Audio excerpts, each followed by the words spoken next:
পাঁচ দিন আগে তো পেশাকের করছি আমাদের এখানে বন্যা হচ্ছে, গবাদি পশুর খাবার নেই। তো এই অবস্থায় যখন 4 তারিখ আমার ভেটেরিনারি ডিপার্টমেন্টে ফোন আসলো যে গবাদি পশু কিছু খাবার এসেছে, কাটিগেল এলাকার মানুষকে বলো। তো এলাকার মানুষকে বলে এবং এলাকার কিছু মেম্বারকে বলে আমি কাটিগেল যাই, গিয়ে দেখি যে এখানে 140 ব্যাগ মাল আছে, 69 ব্যাগ ফুলবাড়ি জিপি নিয়েছে, রিসিভ কপি দিয়ে দেখেছি, আর 26 ব্যাগ রাটলার জন্য আর 45 ব্যাগ হরিণগর জিপি। তো মেম্বাররা এবং সেখানে কিছু মানুষ তারা ভেটেরিনারি ডিপার্টমেন্ট কাকে দিয়েছে আমি জানি না, তারা রিসিভ করেছে। আমাকে বলেছে যে আপনার সামনে যারা মাল রিসিভ করেছে আপনাকে সাক্ষী হিসাবে দেন। তো সাক্ষী হিসাবে আমি শুধু উইটনেস হিসাবে যে ভেটেরিনারি ডিপার্টমেন্টে কিছু কাদেরকে মাল সঙ্গে দিয়েছে ওই সাক্ষীটা আমাকে দিয়েছি আমি উইটনেস সাক্ষী। এবং জেলা পরিষদের ক্যান্ডিডেট বিজেপি এজিবি ছিলাম, এই কন্টেস্টিং ক্যান্ডিডেট সেটা লিখেছি যে লাস্টে I am a contesting candidate ZPC রাট লোমরপুর বিজেপি এজিপি। ওই এজিপি লিখিনি, কিন্তু আলটিমেটলি বিজেপি এজিপির এক প্রার্থী ছিল।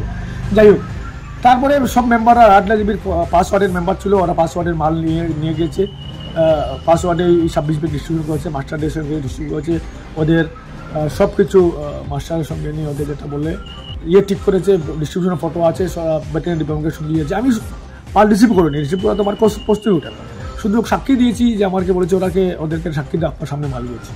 যাই হোক, ওই দিন রাটলা জিপির হরিনগর জিপিরও মাল এসেছিলো।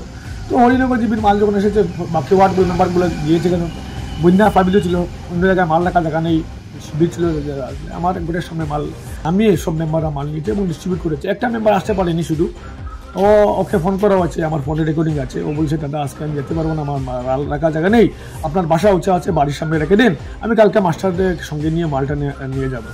তো ওর রিকোয়েস্টে বাকি মেম্বারদের সামনে ওর মালটা আমার ঘরের সামনে রেখে দিয়ে 3 বস্তা 3.5 বস্তা মাল বাকি এরা নিয়ে গিয়ে এই তো শেষ। তারপর হঠাৎ করে কে বা কার কমপ্লেন করেছে যে আমি রিসিভ করেছি, আমি এত সব করেছি, আমাকে রিসিভ করার প্রশ্নই ওঠে না। ভেটেরিনারি ডিপার্টমেন্ট কীভাবে আমাকে মাল রিসিভ করে, আমি সরকারি এমপ্লয়ি নয়, এর সম্পূর্ণ মিথ্যা। যদি এইভাবে ভেটেরিনারি ডিপার্টমেন্ট বলে থাকে, আমি ভেটেরিনারি ডিপার্টমেন্টের উপরে কেস করে এফআইআর করে দেবো। যদি ওরা আমি রিসিভ করেছি দেখাতে পারে, আমি ভেটেরিনারি ডিপার্টমেন্টের কর্মকর্তাদের উপর এফআইআর করে দেবো। আমি শুধু ওই দিন সাক্ষী হিসাবে বলেছিল যে মাল গেছে, আপনাকে সাক্ষী হিসাবে একটা সই করেছি, আমাকে রিসিভ করে এত প্রশ্ন। পুলিশ এসে আমাকে বললো যে আমি কি থানা যাবো, আমি কেন থানা যাবো। তারপরে আমার ঘরের সামনে ওই ওয়ার্ড মেম্বারের যে 3টা মাল ওটা রিসিভ করে নিয়েছে। ওই দিন যেদিন পুলিশ রিসিভ করে গিয়েছে ওই দিন আবার ওই 5 মেম্বার গিয়ে সার্কুল অফিসারকে বলেছে তারা মাল রিসিভ করেছে, তারা ডিস্ট্রিবিউট করেছে, সব কিছু তারা করেছে, মাস্টার সঙ্গে নিয়ে এপিআরএস মাস্টারের দস্তখত আছে।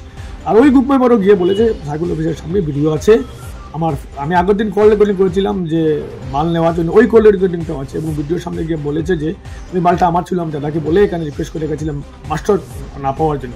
আমি যখন মাল আনতে গিয়ে যাই তখন দেখি পুলিশে ওটা উঠিয়ে নিয়ে গিয়েছে। এখানে আমার কি দোষ? এইভাবে আমাকে চক্রান্ত করে আসলে এই বিজেপি সরকার ভালো কাজ করছে, কোনো না কোনো করে একটা কংগ্রেসিরা দুঃচক্র কোনো ধরনের বদনাম লড়াতে পারছে না, এই চক্রান্ত করে যাতে সরকারের বদনাম লড়াতে পারে এটা একটা চাল।